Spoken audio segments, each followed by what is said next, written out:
présentement, là, c'est plein ici. T'en as sur l'île, t'en as dans nos salles de répétition. Et là, on n'a rien.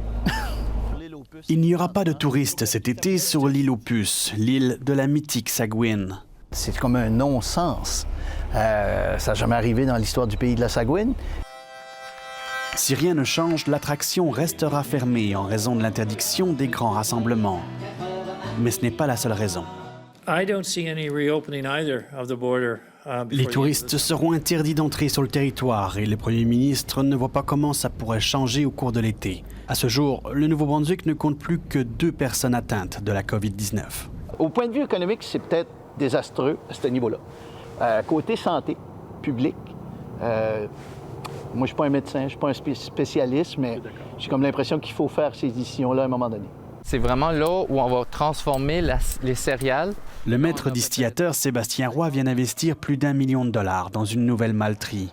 Mais le virus a fait chuter ses ventes de spiritueux et sa boutique reste désespérément vide. Il comptait sur cette saison pour renflouer ses coffres en partie, mais ça ne sera pas possible. Du Québec, je vous dirais, c'est probablement 65 % de tous nos touristes. Ils venaient du Québec, à peu près un 10 % de l'Ontario et de la Nouvelle-Écosse. Et après ça, on avait le reste, c'est américain et européen. C'est très préoccupant. C'est même catastrophique qu'on n'aura pas ces revenus-là. On a un plan pour essayer de survivre les prochains 24 mois. Il n'est pas le seul à souffrir de la fermeture des frontières. C'est de l'argent qui sort à la pleine porte, là. Au camping Le Colibri, le téléphone ne dérougit pas. Ce ne sont pas des réservations, mais bien des annulations du Québec. Nous, ce qui nous importe présentement, c'est d'avoir le plan. Okay? Si c'est pour ouvrir dans 1 mois, bien qu'on peut planifier nos choses. Mais le gouvernement, dit le ministre, n'a toujours aucun échéancier pour la réouverture des frontières et encore moins de plans pour soutenir financièrement les entreprises touristiques. Pourtant, l'île du Prince-Édouard a annoncé une aide spécifique de 66 millions de dollars à ce secteur il y a 1 mois et demi. Terre-Neuve en a fait autant lundi, avec un programme d'aide de 25 millions de dollars. C'est sûr et certain qu'il va falloir ouvrir à un moment donné. On ne peut pas toujours rester enfermé ou dans notre enclos parce que sinon, on ne survivra pas en tant qu'industrie touristique. Ça va être lancé d'ici 3 semaines.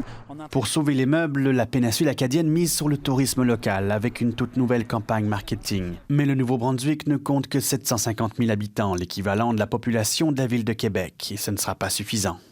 Non. Définitivement pas. Le tourisme québécois, pour nous, la péninsule acadienne, c'est énorme.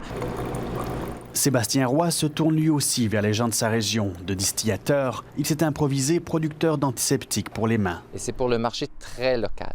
Puis il y a des gens, des restaurants qui commencent à ouvrir, les églises qui commencent à ouvrir, viennent chercher de l'antiseptique pour pouvoir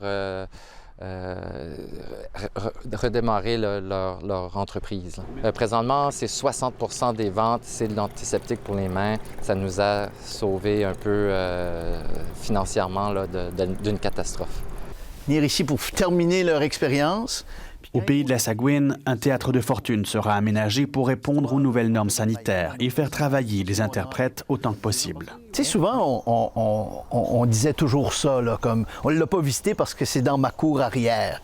Mais là, c'est le temps. Le pays, c'est 150 comédiens. Pour l'heure, c'est eux que Luc Leblanc essaye de sauver le plus possible. Ici Nicolas Stenbach, Radio-Canada, à Bouctouche.